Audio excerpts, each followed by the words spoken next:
This is OwlUp, where learning happens in minutes, not hours. For a deeper journey, explore all our courses at owlup.co. Now, let's dive in.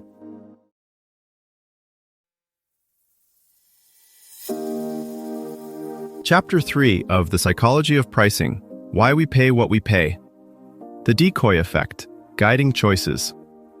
In this chapter, you'll learn: identify the decoy effect in pricing. Let's dive in. An individual investor might mirror this by putting only a slice of savings into a new asset class, with a preset loss limit and date to reassess.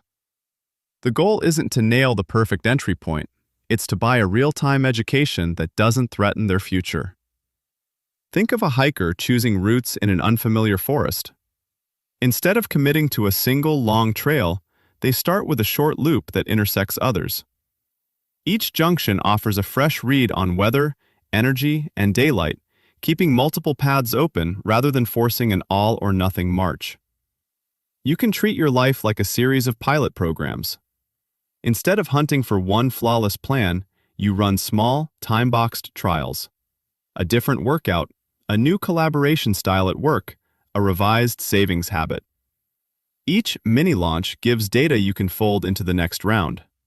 Over time, your calendar, finances, and relationships start to look less like rigid commitments and more like a living portfolio that you keep tuning as conditions shift.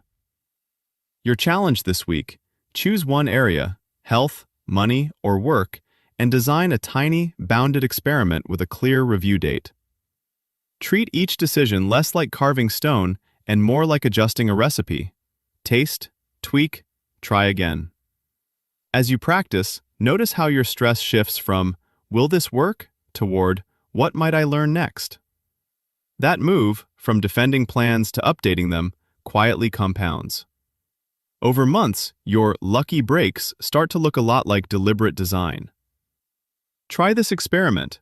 Pick one decision you've been avoiding because you don't know enough yet, like changing jobs, starting a side project, or having a hard conversation, and give yourself exactly 20 minutes to gather good enough information, then lock in a choice before the timer ends. For the next 3 days, treat that choice as a live experiment. Act on it in at least one concrete way each day, assuming it's temporary and adjustable rather than permanent. At the end of day 3, quickly rate the outcome on a 1 to 10 scale for A. Anxiety before acting, B. Anxiety after acting, and C. What you actually learned that you could not have learned by thinking alone. Travel sites play similar games.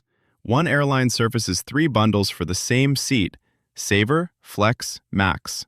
Saver quietly buries change fees.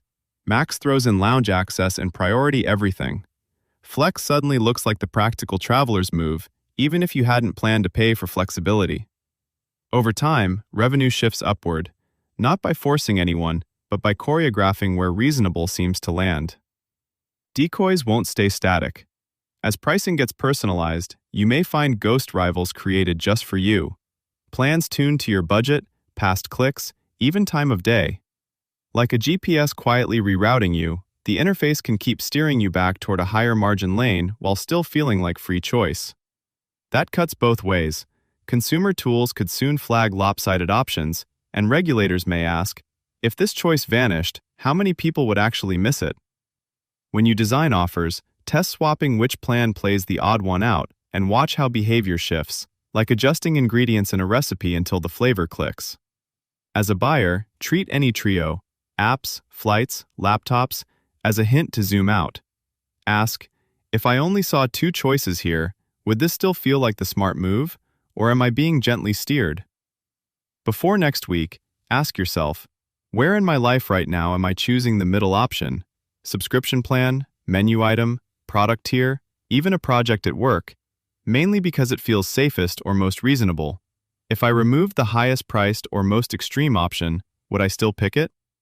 The next time you face 3 choices, like basic, plus, premium, can you pause and ask, which of these is the decoy, the one that only exists to make another option look better, and what would I choose if that decoy vanished?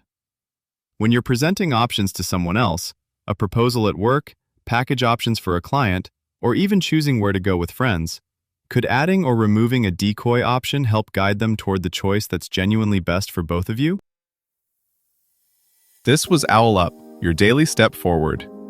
This series continues with more chapters on OwlUp.co. Visit OwlUp.co to access the complete course and continue your learning journey. See you there!